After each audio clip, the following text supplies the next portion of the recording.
Bismillahirrahmanirrahim. Assalamualaikum warahmatullahi wabarakatuh. Sahabat-sahabat sekalian, meneruskan dari kajian-kajian kita sebelumnya, yaitu tentang pemikiran Islam dan isu-isu kontemporer yang sebelumnya kita adakan secara demonstratif dan terbuka di kantor MWCNU bersama rekan-rekan Ansor Prambon. Karena melihat situasi dan kondisi yang belum begitu stabil di tengah merebaknya pandemi Corona COVID-19, maka kami inisiatif untuk kajian selanjutnya kita adakan secara virtual, ya, tanpa mengurangi esensi dan juga maslahah yang bisa kita ambil, ya. Semoga kajian-kajian kita tetap berjalan sebagaimana adanya, ya.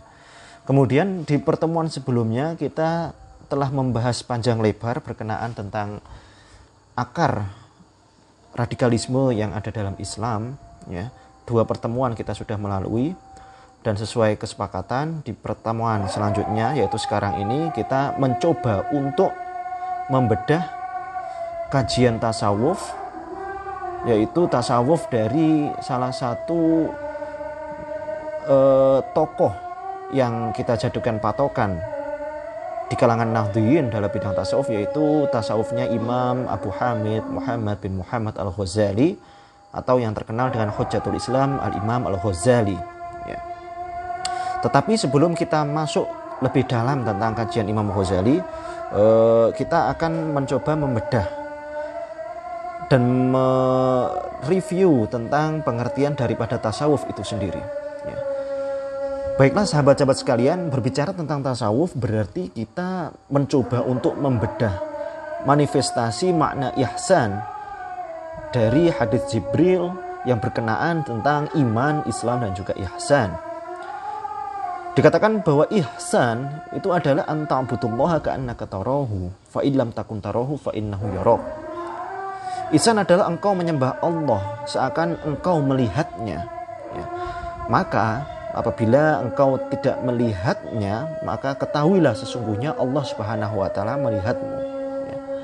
Di sini Imam Nawawi menjelaskan bahwasanya ihsan itu adalah kita selalu harus mencoba untuk khudu dan juga khusyuk, rendah diri di hadapan Allah Subhanahu wa taala.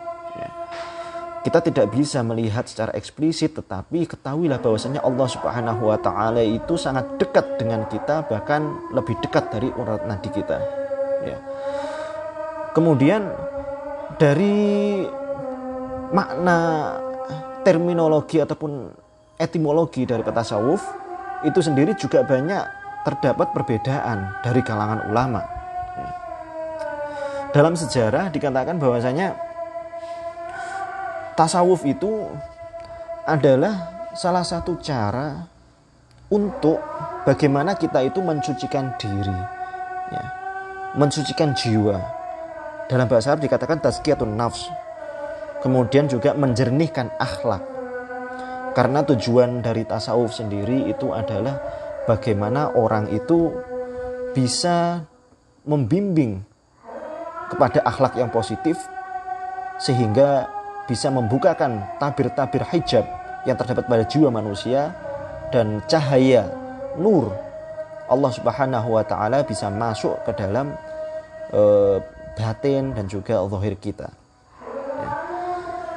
Dalam sejarah seperti yang dikatakan dalam kitab Al-Madkhal fi Al-Mutasawwuf, dulu pernah saya pelajari.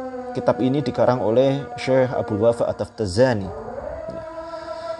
Pada awal dalam kitab dikatakan, ya, pada awal Islam sendiri tasawuf tidak secara eksplisit dinamakan secara tasawuf, ya. Ketika zaman Nabi, kemudian zaman Sahabah dan juga zaman Tabi'in, istilah tasawuf itu belum muncul. Tetapi amaliyah yang dikerjakan oleh orang-orang pada zaman tersebut, ya, amaliyah tasawuf seperti zuhud, waro, dan lain sebagainya itu banyak dikerjakan. Makanya zaman dulu tidak disebut orang yang seperti itu dikatakan sufi, tidak, tetapi hanya dikatakan sebagai ahlul ibadah. Ya.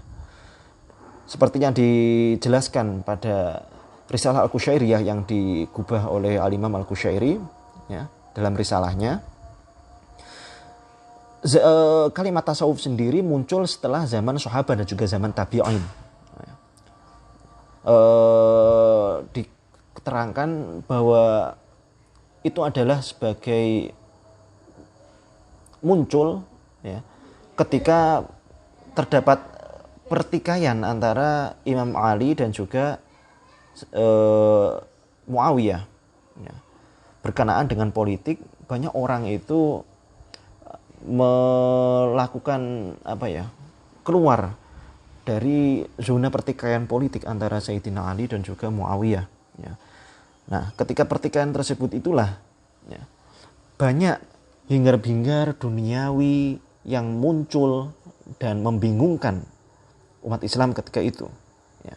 Sehingga ketika abad kedua Hijriah, gerakan tasawuf ini dikenal dengan gerakan uzlah, ya, dan ini dipelopori oleh seorang ulama besar, yaitu Hasan al-Basri, ya. Kemudian diikuti oleh figur-figur setelah Hasan al-Basri seperti Sufyan ats-Tsauri dan juga Rabi' al-Adawiyah, seperti itu, ya.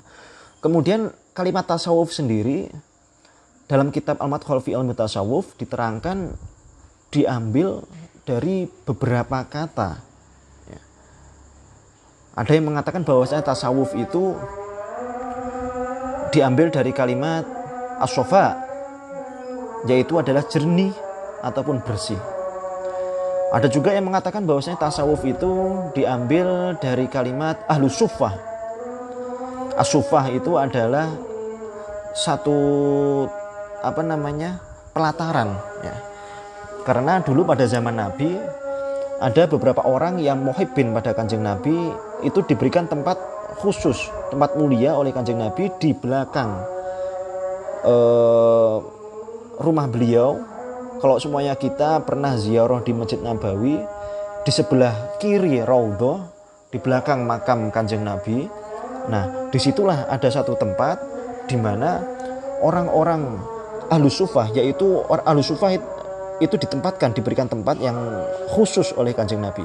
Ahlus Suffah itu adalah orang-orang fuqara, ya, dari kaum Muhajirin dan Ansor, yang mana mereka itu sangat gemar sekali beribadah dan memiliki kecintaan yang sangat mendalam kepada Kanjeng Nabi Muhammad SAW.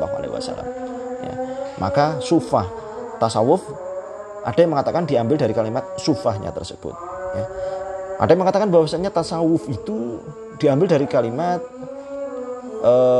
suf, ya, atau kain wol. Kenapa kain wol? Karena orang-orang sufi ketika itu dicirikan dengan pakaiannya yang menggunakan pakaian wol, ya. Kemudian ada juga yang mengatakan bahwasanya tasawuf atau sufi diambil dari kalimat suf, sof, barisan, ya. Dikatakan karena orang-orang ahli sufi itu mereka adalah orang-orang yang berada di barisan paling depan di hadapan Allah Subhanahu wa taala. Kemudian ada juga yang mengatakan bahwasanya tasawuf itu diambil dari bahasa Yunani, yaitu teosofi, yang artinya adalah ketuhanan, ilmu tentang ketuhanan. Tetapi dikatakan yang asoh atau arjah, yang lebih dekat atau lebih benar, itu adalah tasawuf diambil dari kata suf atau kain wol itu lagi. Karena ketika itu adalah wol adalah satu ciri yang menandakan bahwasanya orang itu adalah ahli sufi, ya. Selanjutnya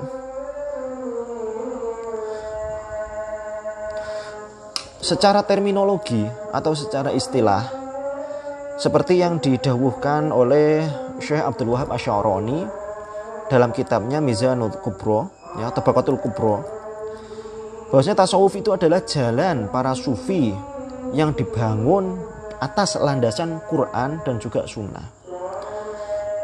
Nah, Dan kehidupan para sufi didasarkan ya pada moral bagaimana yang diajarkan dan diamalkan oleh Nabi Muhammad SAW yang telah tersucikan ya.